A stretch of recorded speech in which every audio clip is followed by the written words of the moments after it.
Hi, my name's Cindy. My husband and I spent about 12 weeks building out a van that we bought about a year ago. We've spent 2 summers playing around in it, and I thought now that we've got some of the kinks out, you might want a tour. So come on over with me and let's get a tour of Arvan. We named him Arvan because we spent about 5 years calling him our van before we bought him and designed him for our own little RV. We don't live in Arvan. We don't intend to live in Arvan. He's here for our vacations, and we can go out just quickly overnight, or for, I would say, anywhere up to about 6 weeks before we got sick and tired of being in there. Arvan is a Ram Promaster 2500 high-top van. We got him as a window van because we wanted the 360 view. We've been very pleased with how dark the rear windows are. It's pretty hard for people to see into Arvan unless we had a light on in there. So come on inside with me.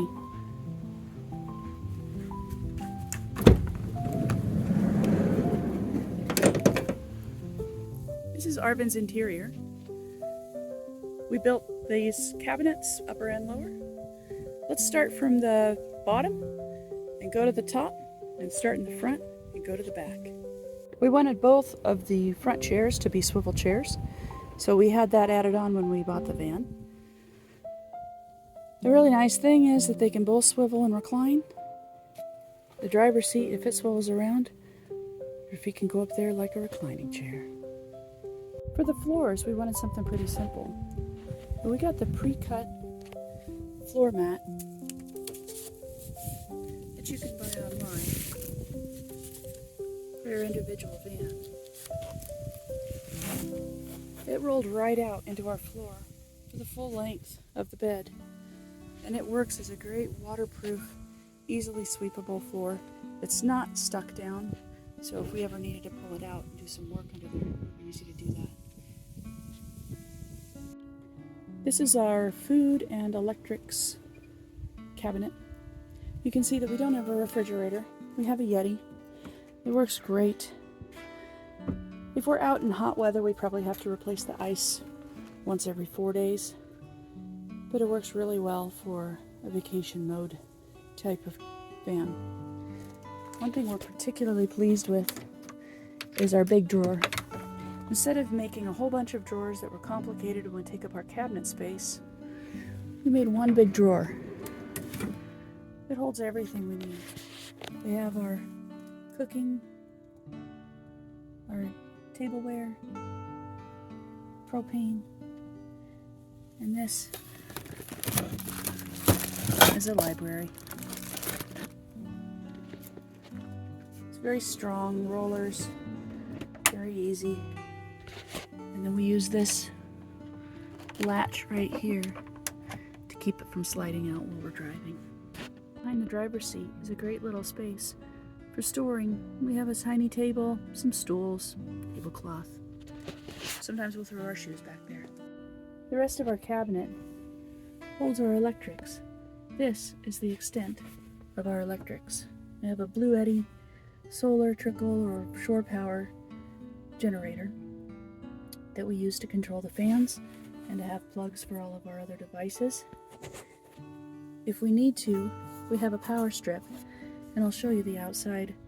We can plug in a regular extension cord to the outside and run this power strip. Down below the Blue Eddy we have one cabinet where we store a few odds and ends things. In between the bed and this cabinet is a nice little thin space where we can keep the portable solar panel for the Blue Eddy and a few little lap desks if we need them. This is our water cabinet. We have a flip up that we can hold in place with a stick that extends our cabinet. We have access from the side so that we can move our tanks, and we have access from the inside. Let me show you our tank system. It's really simple. We bought a normal indoor sink faucet and a sink, very deep. was designed to go under the cabinet. We leaned into the steampunk kind of hardware exposed idea and just attached it on the top, which makes it very easy to take in and out if we need to do more work. This adds to our cabinetry, our countertop if we need it. And here you can see our counter extended with the stick underneath. To see what we have going on under the sink, let's take a look here. Got a little rack on the back of the door, and we have two very simple 3-gallon tanks. This one here is our potable water. We have a tube going all the way to the bottom. It runs down to our whale foot pump, which then runs up to the faucet.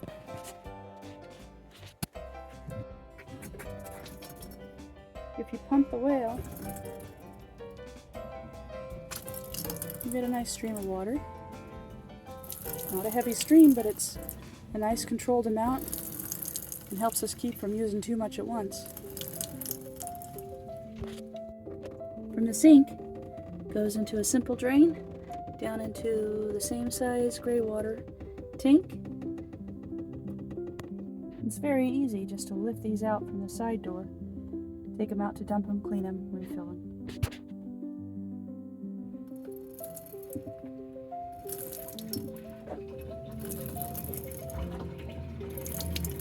Use the side access door and just lift that right out.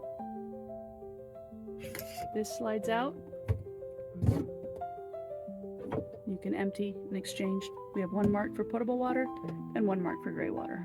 And you can see that you can pump it easily even when the door's closed. This is our bed. It's a king-size bed. My husband's 6'3" and he couldn't sleep across a van, so we decided to put it in lengthwise. It's a full king-size bed that we cut down diagonally to make it fit. One of the great features of our van bed is that it lifts up into a sofa and stays up. You can do that from inside or outside. Watch me. Now that stays up, and you can access the supplies down below. This is the front part of our garage. We typically keep some cooking items here, heater there if we're going to use it. This middle part's where we carry dry goods for food. Over here is laundry, and then we have a luggable loo if we need it for a bathroom. Our goal is to not have to use that loo very often. If you were going to stay out longer and you wanted to have a composting toilet, this would be a good place for it to ride. One of the things we really like about it is our ratchet system that holds this bed into place. Each one of these is rated for 350 pounds, and we have 3 of them on each side of the bed. So if you're leaning against it, it's going to be hard to put 750 pounds of pressure on this bed. They hold in place really well. It's a little bit hard to get in and out of the back end, especially when we're on a slant. So we installed these great big gate handles. They just give you a place to hold on to when you're climbing up into the back end. My husband made these beautiful windowsills that go all along the base of the windows next to the bed. They're perfect for a cell phone. Our ceiling is a 1/4-inch panel, and we covered the seams with 2x4 that we ripped, sanded, and stained. It covers the majority of the ceiling, and where it came to the edges, where you would see the raw edges, we covered with cabinetry and with small panels like this. Even still, where we came to the edges, you could see all these weird corners and curves. One of the best things we saw was somebody's van where they had used interior auto carpeting and a spray adhesive that's rated for high temperature.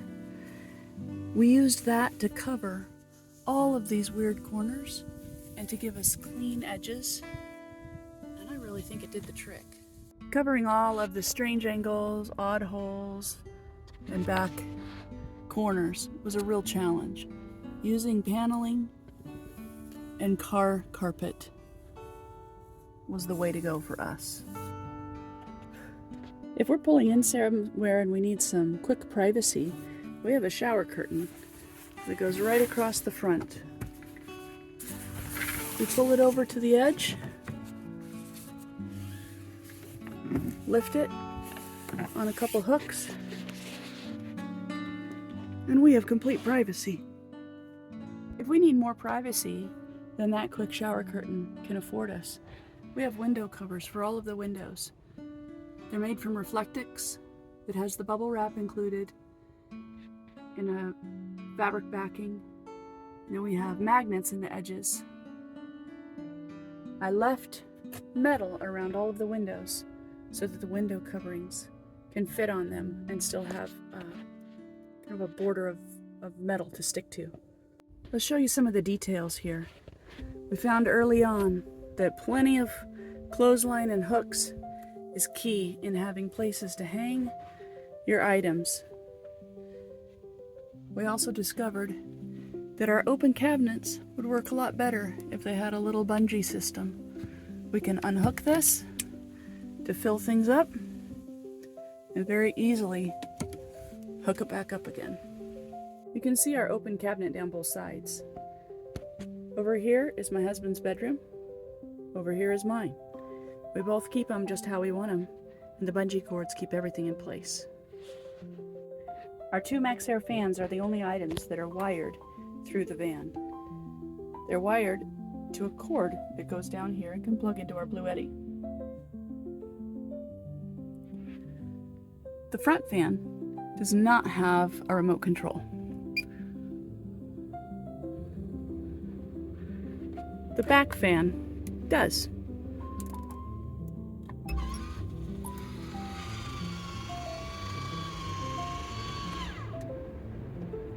This Bluetti solar powered generator was the perfect choice for us. You can see that it has a lot of different types of configurations of outlets, displays the charge. If we have our fans running on low, we can run them for 72 hours straight before we have to have a recharge. As we go along on our journeys, we can plug this into the front panel and charge it off of the trickle charging system. We have two other options for charging our solar generator, and that is the solar panel that we bought with it, or shore power.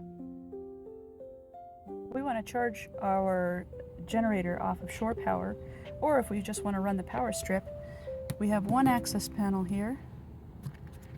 Goes to a plain, normal house extension cord for exterior, and that seals it right up when we're not using it. No van tour would be complete without a look in the garage. Here's a quick look at our garage. You can see the bed platform up above.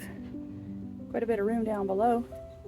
The back end holds water tank, outdoor kitchen, a wet box.